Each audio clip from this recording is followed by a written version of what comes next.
All right. Good afternoon, everyone.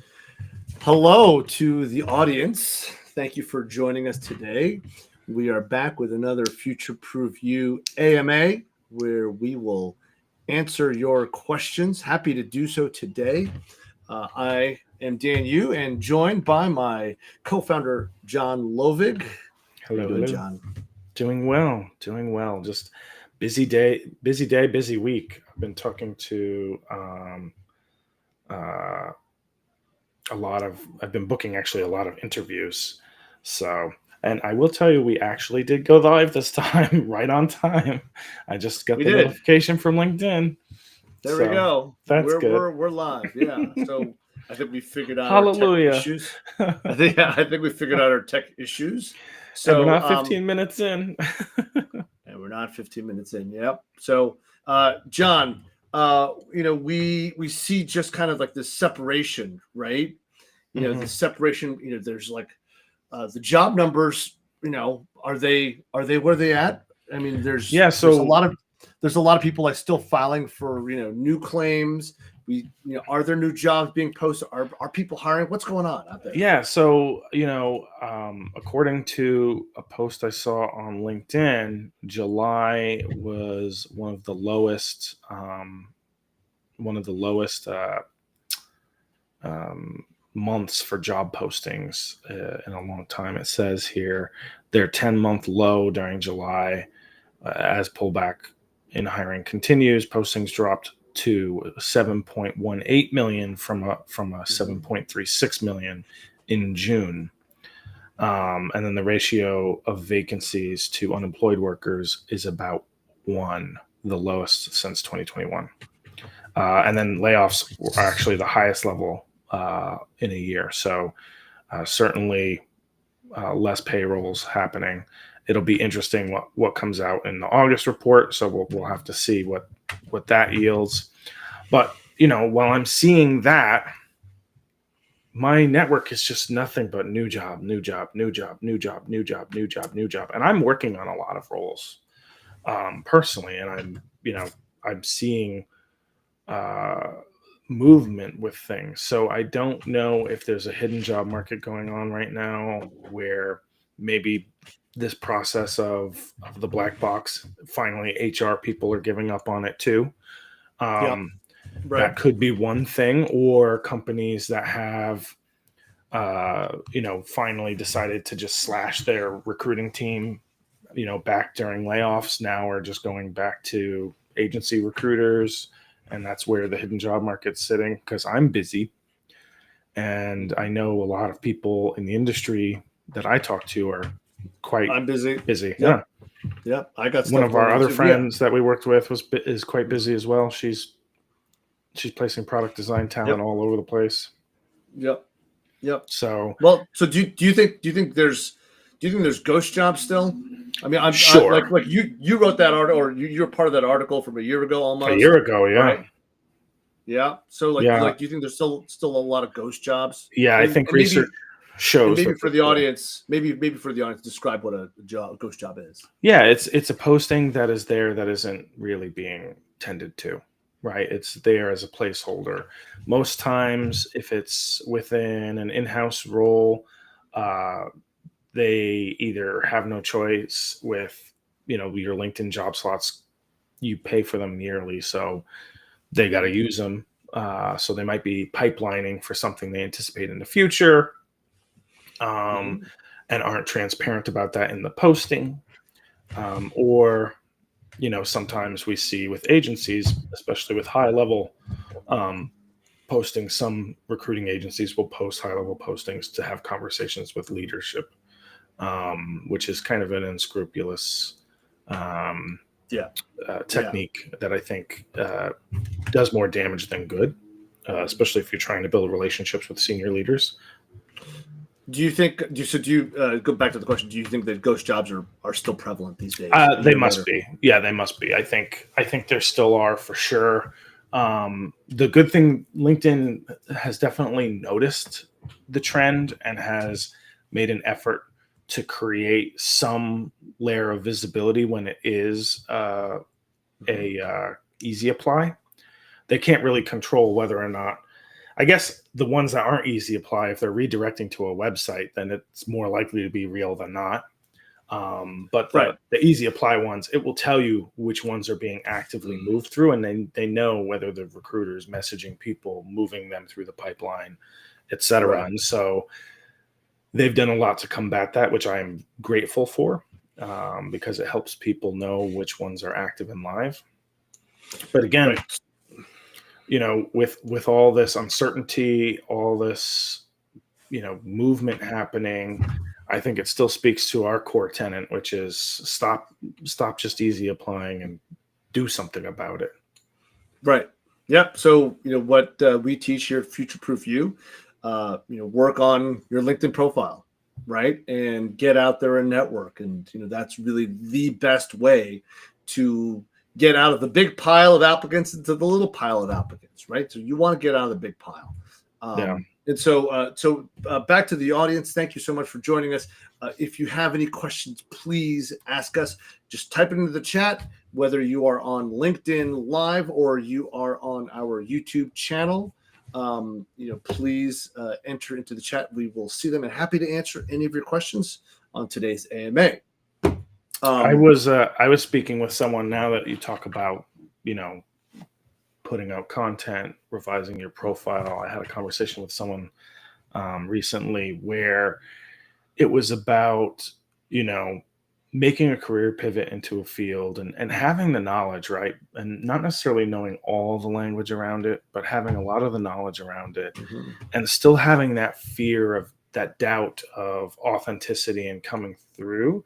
And I said, at a certain point, you just have to start owning it.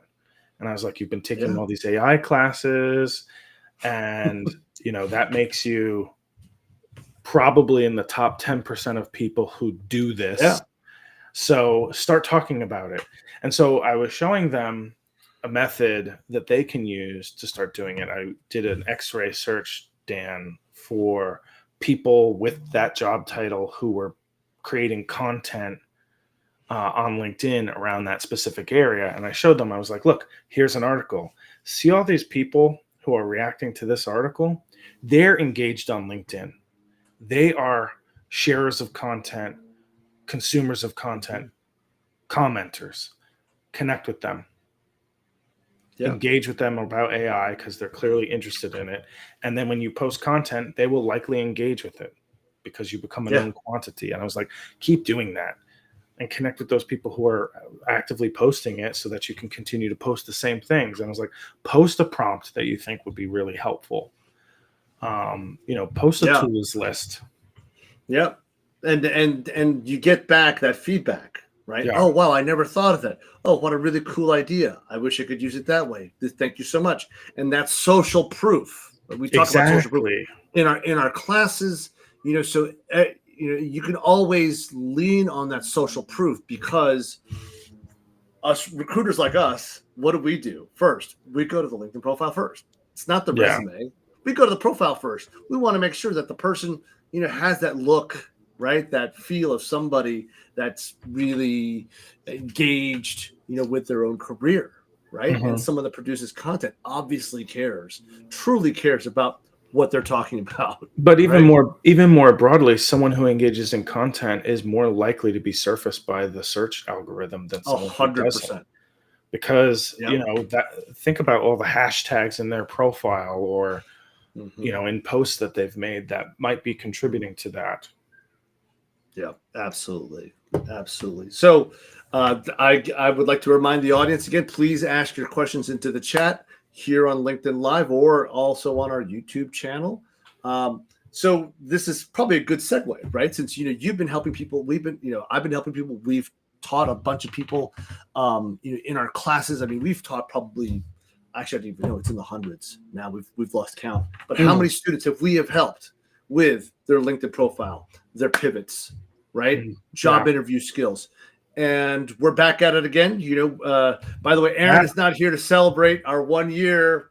Happy 1 year anniversary of FutureProof You. Our first class was in September. Yep. A year ago, John and I and Aaron got together and actually a little over a year because we have to plan this out. But our first class was launched in September.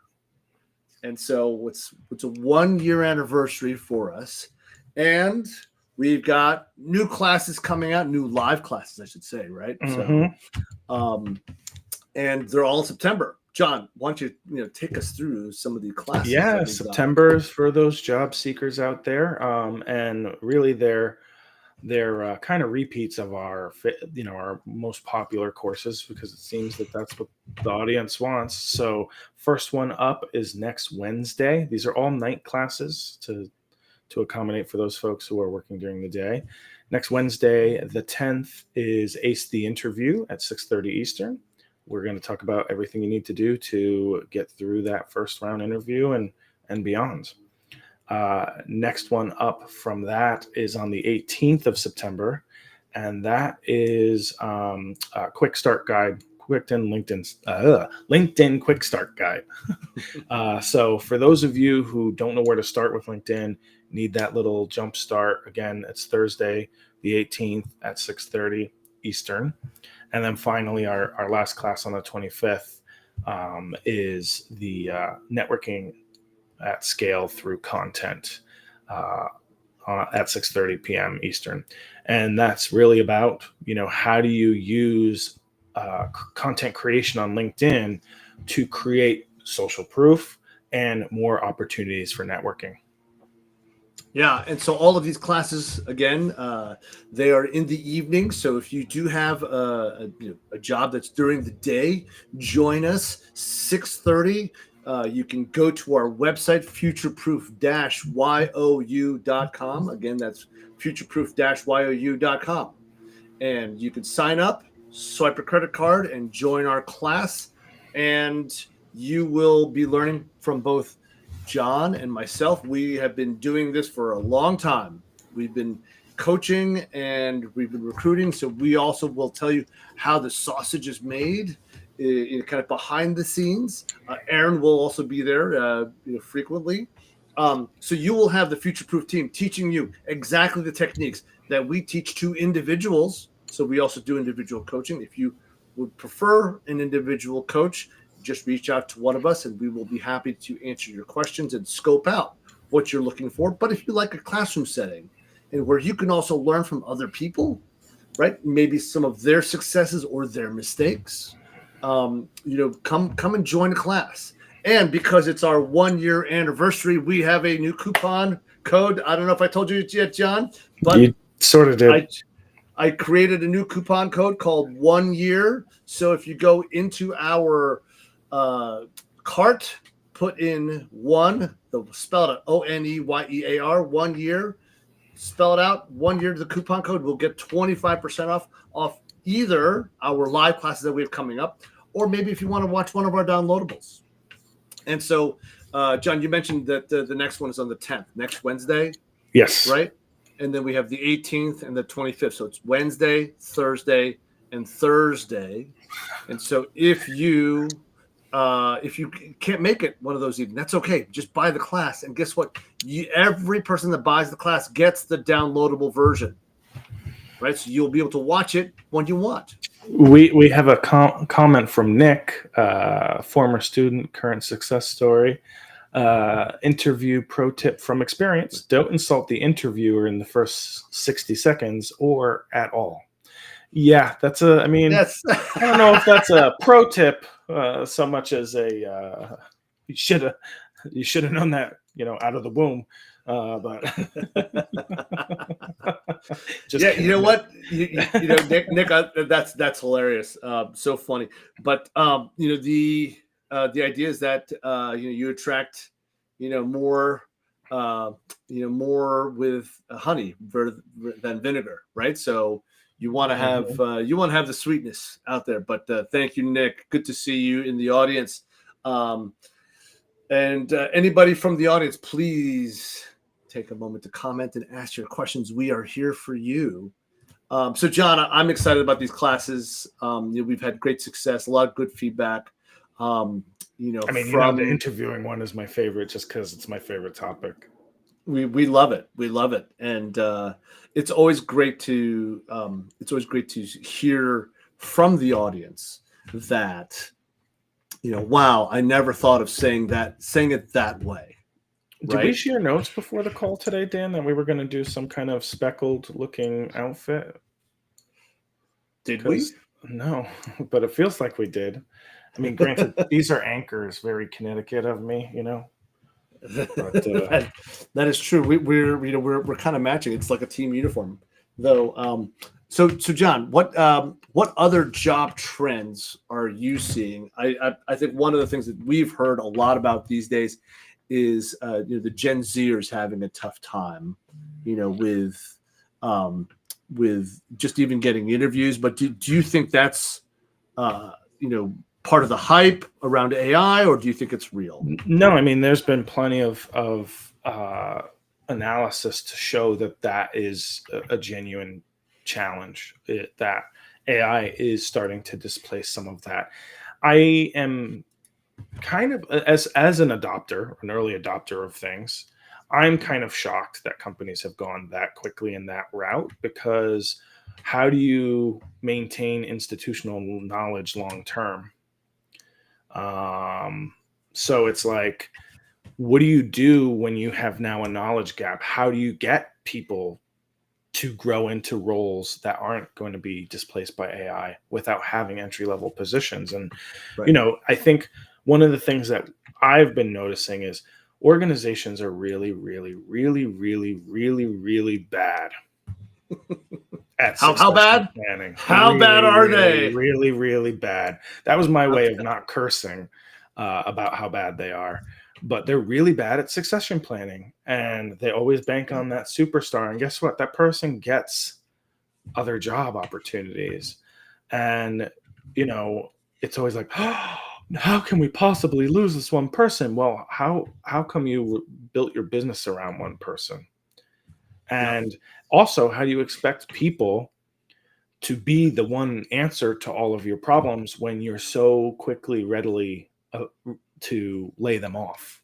This culture of, you know what, we need to maximize our investor value.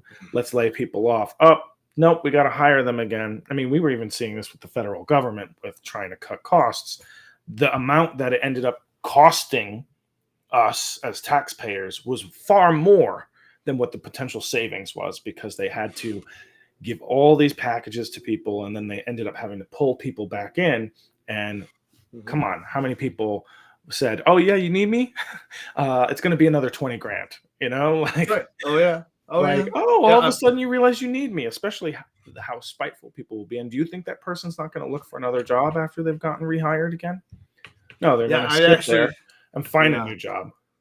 Yep. I actually was just networking with someone that got laid off, because of Doge, and they were given a great package, right? Because they first they were given actually a pretty bad package, but then they got a much better package to leave, and then they got a job immediately. And then of course they were called back and they said, "I'm sorry, I already have another job." And this, well, we'll match your salary. Like, nope, that's really not going to help. Because, Yeah. well, how about if you view $25,000? So the hiring person was actually trying to negotiate a higher and higher and higher salary, and they said no, it doesn't matter. Like, I'm starting next week, and I think they just started yesterday. So And that's um, that's what happens without the institutional knowledge dispersing, right? And if you allow someone to become one knowledge center, you created a problem in your business that's to right, begin with. absolutely.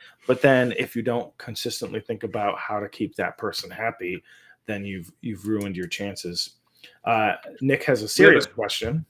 Oh no, so serious. Why so serious? Interviews are about selling yourself, but we always need to sell yourself all the time. How do you self brand as a life skill?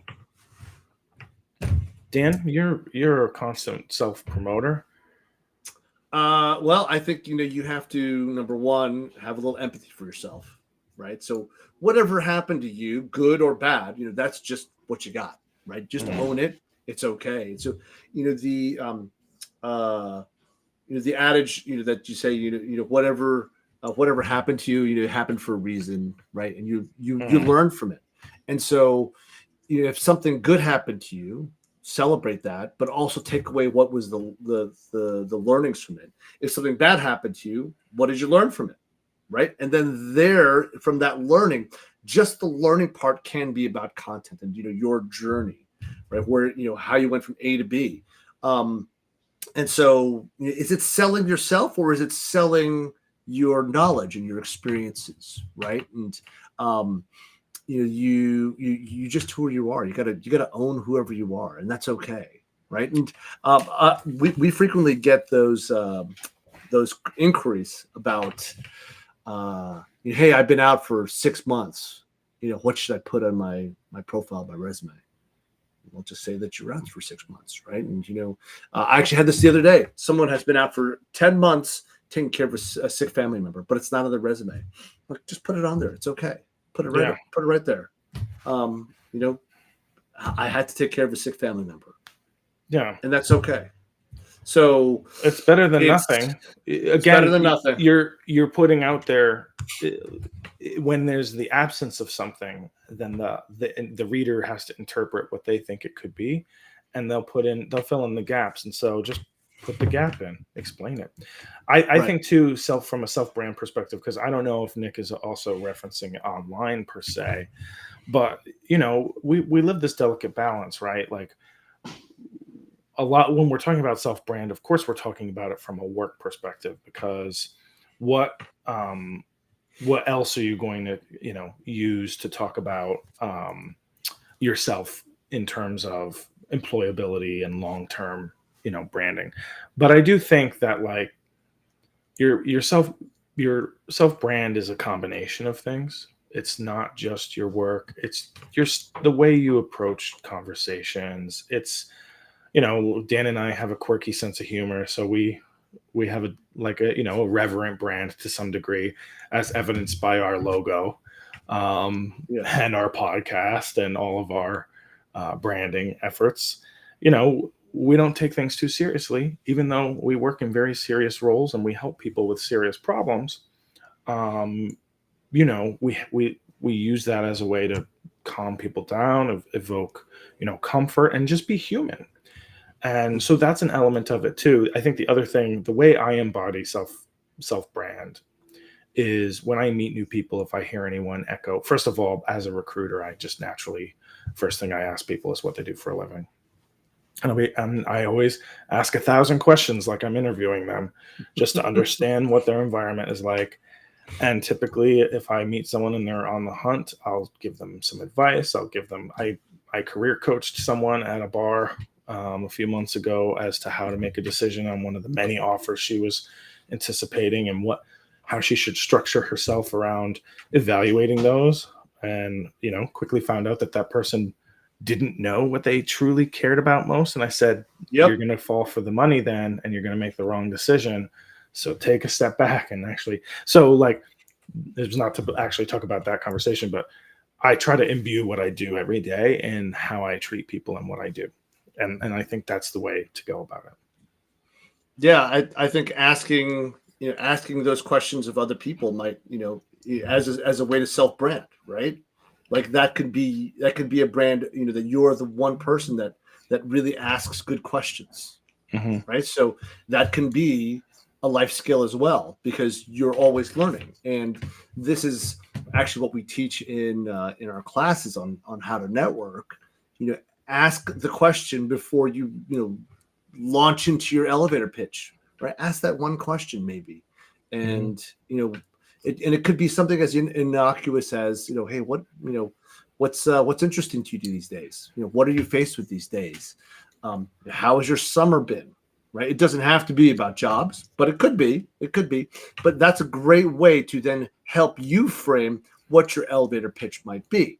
And so, Nick, maybe this is something for you. That instead of always be selling yourself as to just what you are, maybe asking one quick question will help you frame how you then sell yourself in your elevator pitch. Well, especially now as like sales has become more and more about authenticity and empathy,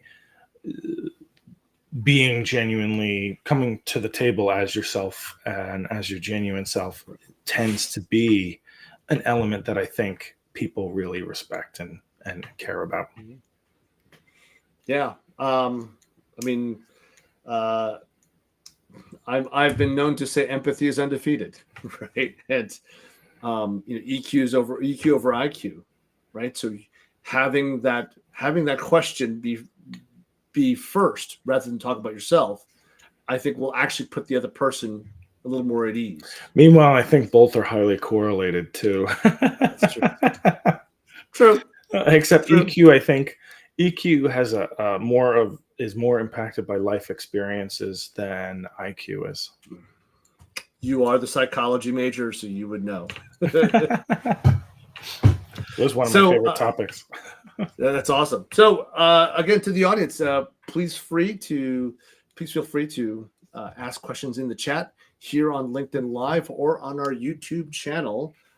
Happy to answer your questions and help you out with any tips or tricks that you might be looking for today here on our FutureProof AMA. You can also check out all of our episodes on our podcast, both on our website, futureproof-you.com, or on our YouTube channel, F Yourself. You can check out all of our podcasts. We have a ton of content out there. We have our blog, a lot of written articles as well. We're here to help. We're also here to teach. So we have our classes. Our classes are right under our courses tab on our website, futureproof-you.com. And we have, to celebrate, for those of you just joining us, we have a coupon to celebrate our 1-year anniversary.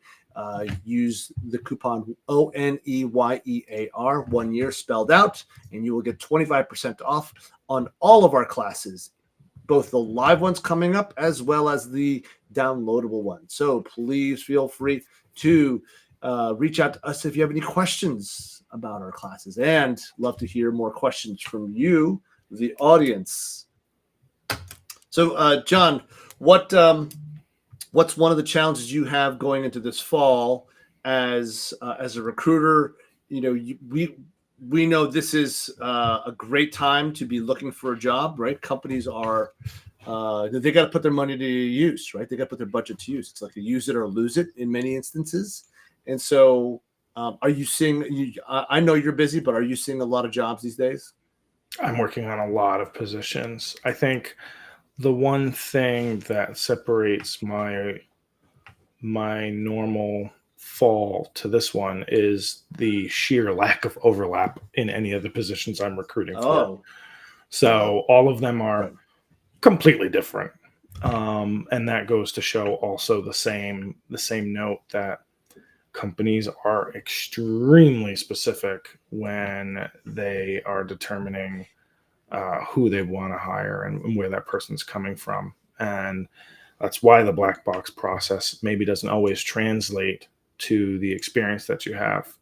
And, I actually see a prime example of this. A role I'm recruiting for right now requires an ops person who's business ops oriented versus, projects that face external to this the environment that I'm recruiting for. And most resumes read external projects, but most of those people have done both and are used to articulating the more external customer facing thing versus the internal, growth and build. So, they might not get the same reaction from a hiring manager when they're applying to the job directly as they do when I'm submitting them and telling the story that they had told me about scaling from X, Y to Z.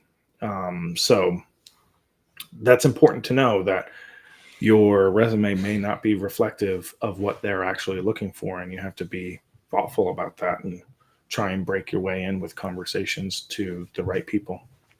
Right. Networking is the best way to get into a company, right? And so do you think, I actually know what you think, but for the audience,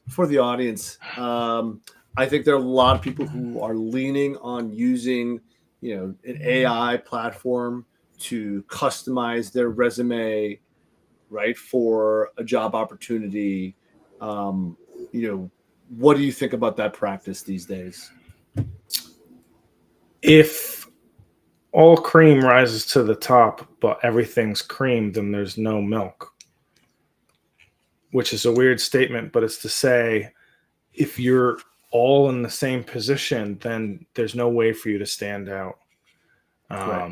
And so you need to find a way to stand out that isn't just, hyper AI tailoring your resume. And I've heard complaints of this from internal practitioners, how everybody now looks perfect for a job. So, it is a problem. And I think it's also creating more of a black box than needed. Yep. Yep. And if everyone's using the same free chat GPT, which a lot of people do, right? They use free chat GPT because they don't want to pay for it, which is totally fine. But just know that if you're using it and you're also applying to the same position, using the same job descriptions, that's a lot of why people. Which was probably written by AI.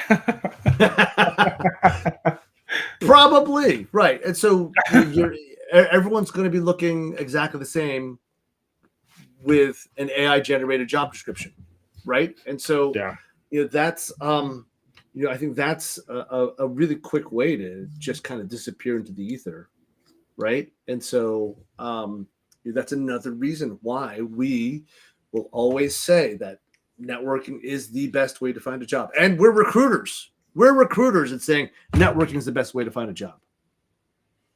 Yeah. So, being mindful about how you present yourself, like you want to get out from the big pile of applicants into the little pile of applicants. How do you do that? It's not by having an AI generated perfect resume to send in, right? It's really about how do you stand out. Exactly. Any questions from the audience, please put it into the chat. We are here just for a few more minutes. I know you have to go, and I have a meeting at 1 o'clock Eastern. But we're happy to. Oh, we have another one. Spoke to a senior finance major today in college. She's worried because formerly entry-level roles now require 3 to 5 years of experience. I told her to still apply to those jobs, but we need to stand out earlier than ever to land a good gig. Well, it's there's that one meme where it has like all these little toddlers wearing like the safety jumpsuits, right? And it's like, we require 20 years of experience, and these are the applicants, right? It's kind of the same thing. Well, it's also a prime example of why you need to do internships early in your college education too. And that's something that's going to be more and more important because you're going to need more experience and more network connections leaving school than you did before. That's really the power of the internships, is who you meet, because they can introduce you to other people, and that bypasses the 3 to 5 years when someone says, no, you actually need to meet Bob. He's the best. Yeah.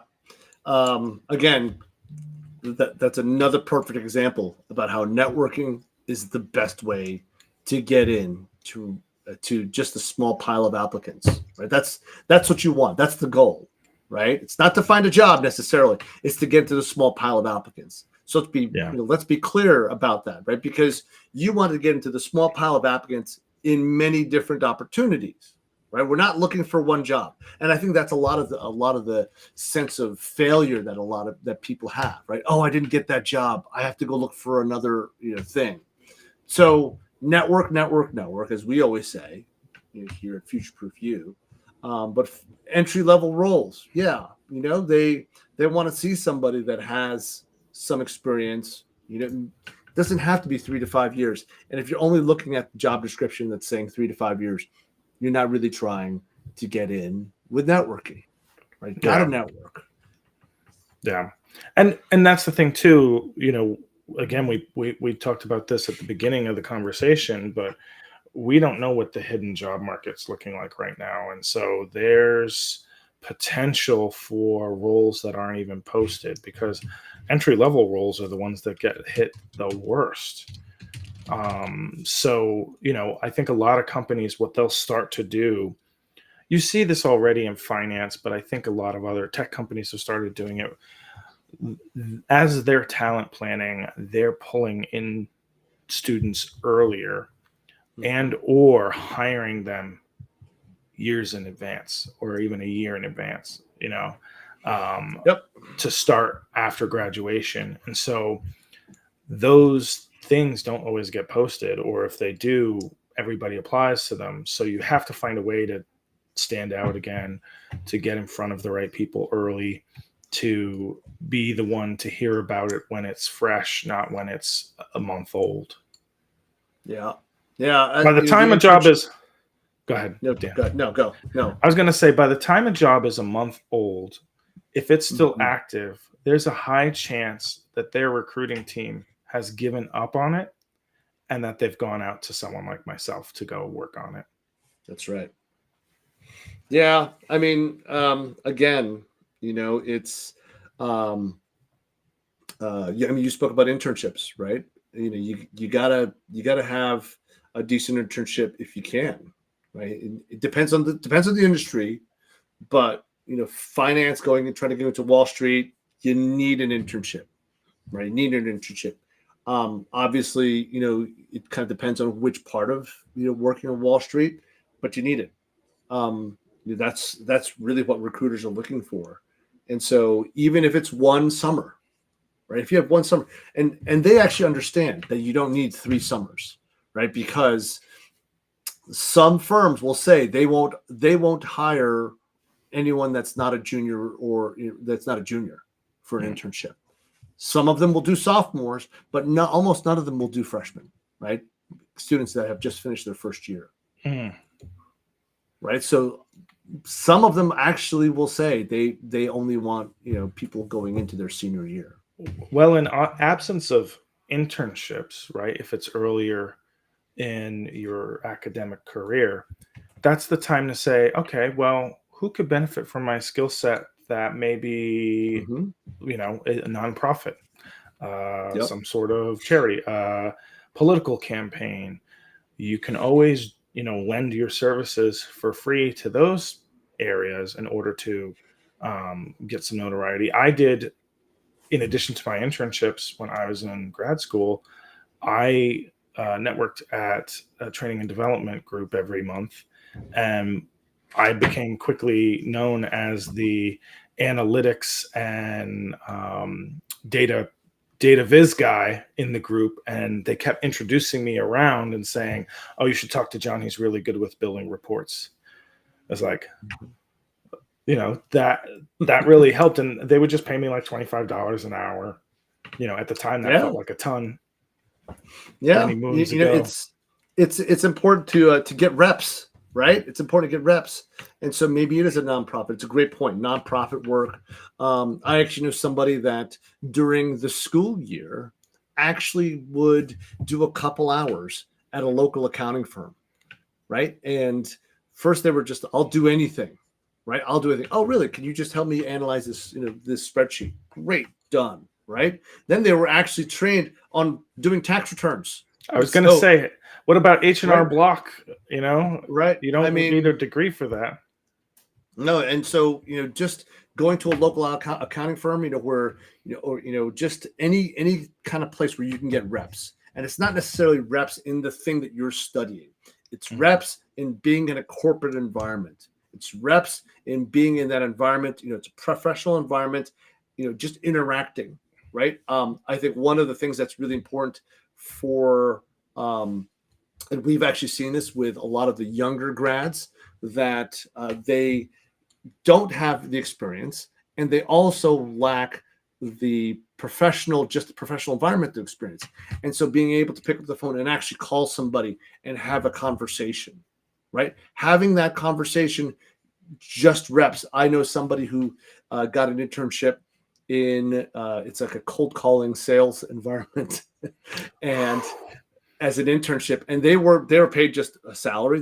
They were not motivated by commissions, but they were taught how to cold call, and so they were forced to cold call, and that they said it was invaluable to them in their skills, right? Being able to feel comfortable on the phone with counterparties, with potential clients, prospects, as well as existing clients. We have another comment from the audience. As an entry-level professional, fresh out of college, who has been networking my butt off, but has only secured a few referrals due to companies not having many entry-level positions open. What can I do to stand out and find opportunities? Yeah, I think a couple things. One is create content about your experience as an entry level professional out of college and what that feels like. It will gain a lot of traction that way, and a lot of people will start to comment on those types of things with suggestions or who you should know. The other thing is find the person who's in the role that you want to be in, not now, but your second role after you're employed, and have a networking chat with them if you can. Reach out, say, hey, your background is exactly what I would love to be doing someday. Do you mind spending 10, 15 minutes just, if you have any advice that you can give? What you'll find is that person in those companies, never get hit up for those kinds of things. They're not used to talking about themselves. They've only been in their career for a few years themselves. And so they tend to be pretty overjoyed about being asked about their experience, because they're still at a point where people rarely count their experience as that critical.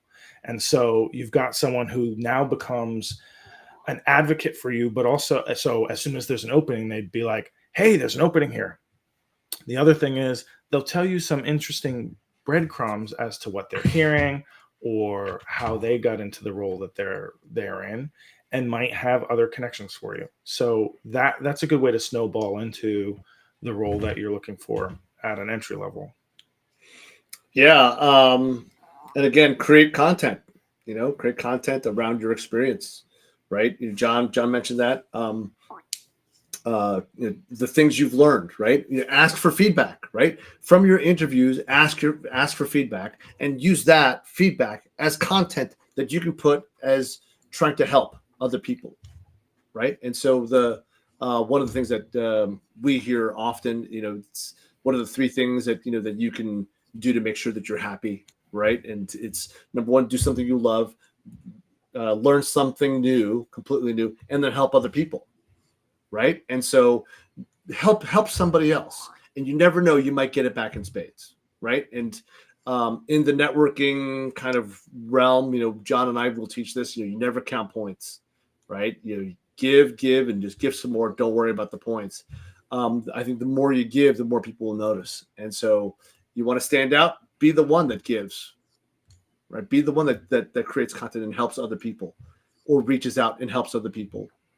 I think there's something to be said about that. So, John, we're butting up against the top of the hour here. So thank you to the audience. Thank you for all the questions in the audience. Really great to see that. We really appreciate being here, to help you and for you to show up for us.